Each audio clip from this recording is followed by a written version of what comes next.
તો ભાવનગર જિલ્લામાં થયેલી મારામારીની ઘટના હત્યામાં પરિણમી। ટીમાણા ગામની દરગાહ પાસે 23 જાન્યુઆરીએ હુમલો થયો હતો। હાજી શાહ મોગલ નામના 36 વર્ષીય યુવક ઉપર હુમલો થયો હતો। ઈજાગ્રસ્ત યુવક હાજી શાહ મોગલનું 5 દિવસની સારવાર બાદ મોત થયું છે। પારિવારિક અદાવતના કારણે હત્યા કરી હોવાની પ્રાથમિક માહિતી સામે આવી છે।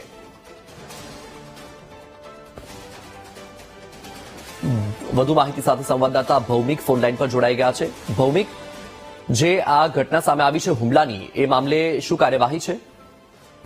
ચોક્કસથી વસ્તુ જણાવી દઉં કે ભાવનગર જિલ્લાના તળાજા પંથકમાં જે છે તે મારામારીની ઘટના બની હતી તે હત્યામાં પરિણમી છે।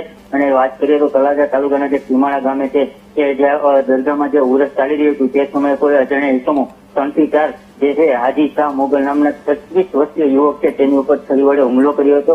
અને આજે ઘટનાના 5 દિવસ બાદ જે યુવાન છે તે ભાવનગરના સર્ટી હોસ્પિટલમાં સારવાર લઈ રહ્યો, ત્યાં સારવાર દરમિયાન તેનું મોત નીપજ્યું છે।